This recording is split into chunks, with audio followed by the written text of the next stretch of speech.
안녕하세요. 코천 플러스 박상용입니다. 오늘부터 날이 많이 쌀쌀해진 것 같은데요. 감기 조심하시고, 어쨌든 올 겨울은 따뜻하게 잘 준비하셔서 내년 봄을 잘 맞이했으면 하는 게 제 바람입니다.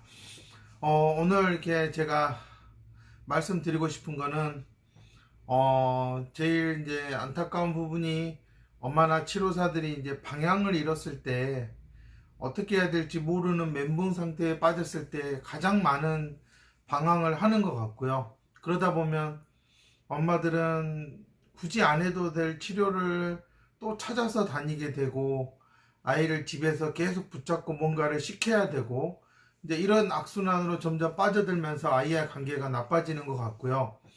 치료사들은 자신이 지금까지 해왔던 걸로는 더 이상 안 되는 케이스가 들어왔을 때 과연 이제 이 아이를 데리고 어떻게 해야 될까라는 그런 고민에 빠져서 몇 달을 헤매고 헤매다가 결국은 그 아이가 떠나는 것을 그대로 보는 그런 안타까운 상황들이 많이 있는 것 같아요. 어떻게 보면 엄마나 치료사들이나 가지고 있는 지금까지 살아오면서 자신이 쌓아온 경험이나 어떤 전문성이 어느 한계 이상으로 자신의 능력 밖의 어떤 그런 상황이 발생했을 때 사실상 이제 방법이 없거든요.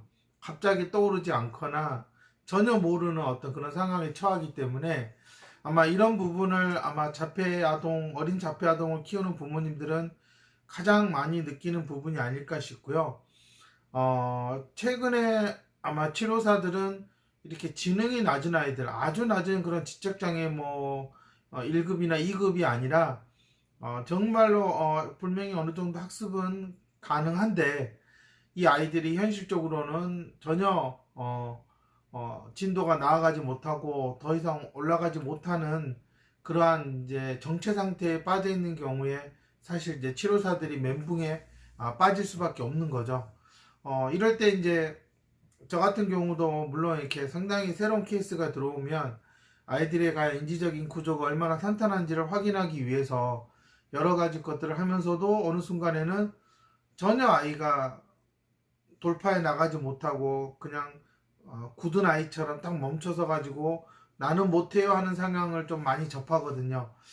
그럴 때마다 저도 상당히 당황스럽기도 하고 이거를 왜 그동안 못했지 하는 그런 의아함. 근데 지금 이 아이가 이걸 극복 못하면 현실적으로 더 어려워지지 않을까 하는 걱정 때문에 여러 가지 방법을 찾아요. 그럴 때마다 이제 제가 가장 많이 쓰는 방법 중에 하나가 지금 이 아이하고 하고 있는 게 무엇인가에 대해서 다시 생각해 보고요.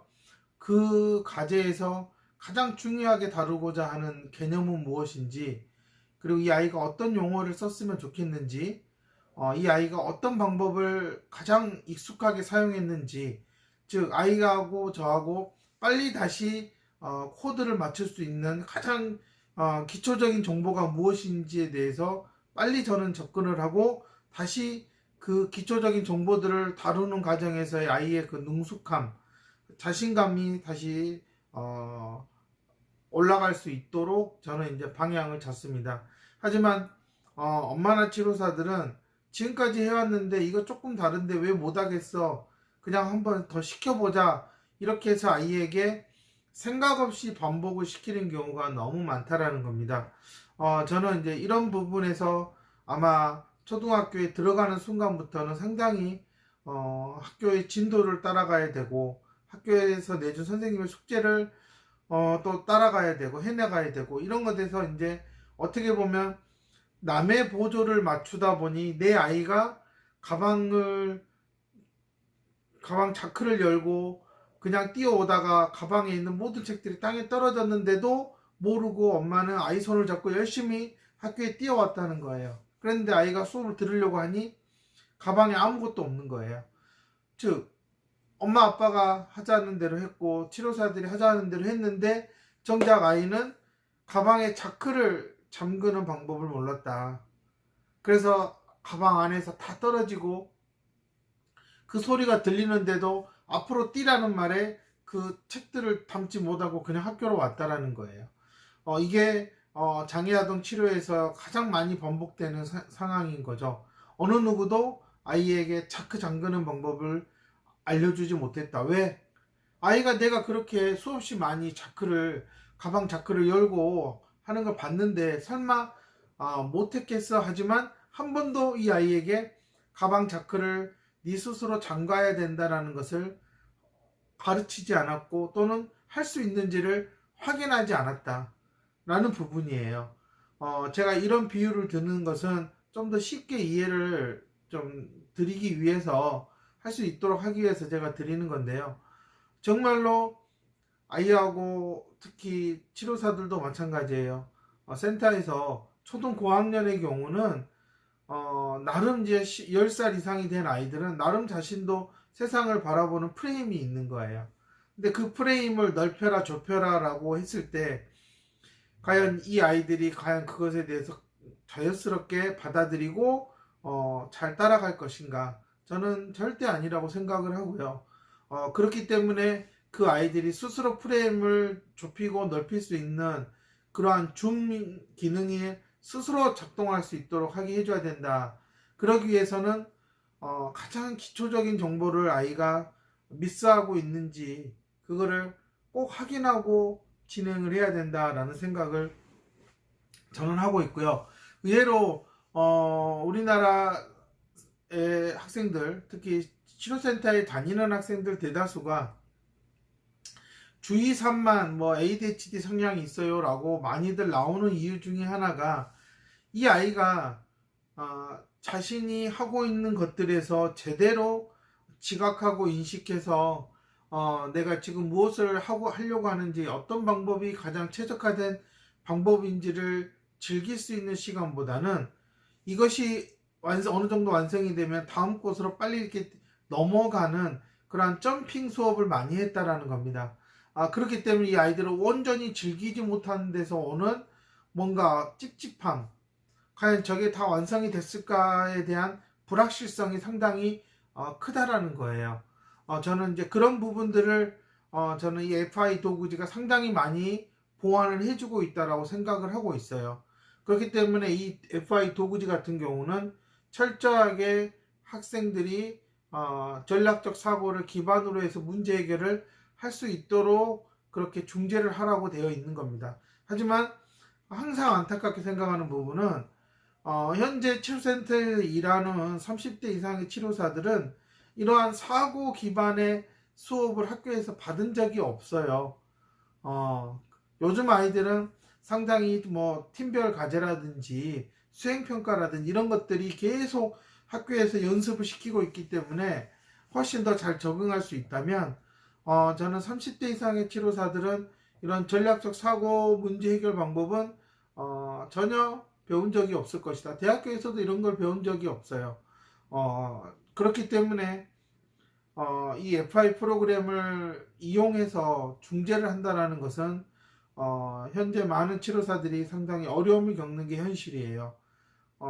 그렇기 때문에 FI 도구지에서도 물론 마찬가지인 거죠. 아이가 더 이상 진도를 나가지 못하거나 뭔가 헤매고 있을 때에는 항상 그 페이지에서 다루고자 하는 게 무엇인지에 대해서 아이가 알고 가는지 아니면 그냥 이 과제를 풀라고 하니까 풀고 있는 것인지를 치료사들이 빨리 캐치를 해서 방향이 잘못됐으면 이 아이가 다시 도구지를 제대로 볼 수 있게끔 해줘야 된다는 겁니다. 물론 집에서도 아이를 수학을 가르치고 국어를 가르치고 그러는 부모님들이 있어요. 당연히 아이가 이 정도 수준이면 연습을 했으면 당연히 원인과 결과의 관계를 이해해서 이렇게 답이 나오는 걸 알겠지. 이런 마음이 큰 거예요. 근데 아이는 내가 지금 무엇을 하고 있는지를 잘 모르고 있는 거죠. 그럼 부모는 이 정도만 알겠지고 아이는 근데 지금 내가 뭐 하는 거야 하는 그런 머릿속에 수많은 물음표를 가지고 있다. 그럴 때에는 이 아이하고 서로가 알고 있다고 확인된 것들이 무엇인지 정보를 빨리 오픈을 해서 서로가 그것을 잘 가지고 말을 하고 있는지를 확인을 해야 돼요. 근데 우리나라의 어떤 문화 자체가 알지? 뭐 이 정도면 거시기 한 거 있잖아. 그래도 다 알아듣는 문화라는 거예요. 그러니까 이거는 엄청난 추상적 사고가 필요한 거예요. 우리나라 말에서 전라도 사투리인 거시기 해도 다 통한다라는 것은 그만큼 공감 능력이 뛰어나야지 가능한 건데, 센터에 오는 아이들 중에 공감 능력이 뛰어난 아이들이 있을까요? 그럼 굳이 센터에 올 일이가 없는 거죠. 공감 능력이 뛰어나다는 것은 분명히 학습에서도 엄청나게 큰 긍정적인 아주 장점 중에 하나인데, 사회성이 부족한 아이들이 센터에 많이 오는데 그 아이들에게 내 마음 알지라는 접근을 한다라는 것은 상당히 위험한 생각이다. 그러니 내 마음은 내 마음이고 네 마음은 네 마음인데 네 마음과 내 마음이 같은지를 우리 확인해 보자. 저는 이게 가장 이상적인 접근 방법이라고 저는 생각이 들어요. 근데 이것을 많은 치료사들, 엄마나 여자 치료사들이 상당히 내가 널 이만큼 공감해 줬으니 너도 나한테 당연히 그렇게 해줘야 되는 거 아니냐 라고 접근을 하면 100%의 아이들은 그건 내 마음이 아니에요. 요즘 아이들은 확실합니다. 근데 많이들 엄마나 여자 치료사들이 착각을 하고 있다. 그러면 이 아이들은 결국은 당신은 당신대로 생각대로 노시고 저는 제 생각대로 이 시간을 때울 거예요. 이런 접근을 할 수밖에 없는 거예요. 그러면 이건 치료를 받으나 마나 집에서 엄마가 붙잡고 공부를 시키나 마나 아무 효과가 없다는 겁니다. 오늘 제가 이렇게 강조해서 말씀드리고 싶은 거는, 뭔가 아이를 가르치거나 이런 치료하는 과정에서 정체기가 온다. 그러면 지금 다루고 있는 것들을 아이가 정확하게 어떤 정보들을 캐치해서 가지고 있는지, 그리고 그걸 어떻게 활용하려고 하는지를 한번 확인해 보는 게 먼저지, 진도를 나가는 거는 아무 쓰잘데기 없는 짓이다 라고 말씀을 드리는 거예요. 정말 쉽게 풀어갈 수 있는 것들이 설마 하고 야, 이 정도는 알아야지 라고 하는 사이에 이 아이는 뭔가 마음에 꼬여가고 있는 게 생긴다. 결국 뭔가 마음속에서 꼬여간다라는 것은 내게 상당히 큰 스트레스를 주게 될 것이고요.